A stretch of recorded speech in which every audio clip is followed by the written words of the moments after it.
అందరికీ నమస్కారం. గౌరవ హోంమంత్రి వర్యులు అలాగే మన పాయకరావుపేట నియోజకవర్గ ఎమ్మెల్యే అనిత గారు రాజీపేట గ్రామానికి హాస్టల్ తేవడం జరిగింది. అదేవిధంగా హాస్టల్ను ఏర్పాటు చేసి ఈరోజు జిల్లా కలెక్టర్ గారు కూడా దాన్ని విజిట్ చేయడం జరిగింది. 14వ తేదీన బాలికలందరికీ అడ్మిషన్లు ఓపెన్ అవుతున్నాయి.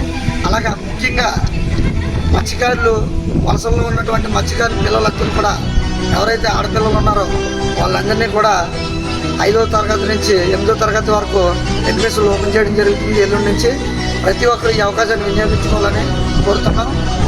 ఇంత చక్కటి అవకాశాన్ని మా మత్స్యకారు ప్రజలకు అలాగే మా మత్స్యకారు యువతకు, ఆడపిల్లలకు ఏర్పాటు చేసినటువంటి గౌరవ హోంమంత్రి వర్యులకి అలాగే జిల్లా కలెక్టర్ వారికి మా గ్రామం తరపున, మా యువత తరపున, మా మత్స్యకారులందరి తరపున ప్రత్యేకమైన అభినందనలు తెలియజేసుకుంటూ, ధన్యవాదాలు తెలియజేసుకుంటూ సెలవు తీసుకుంటాం. Thank you.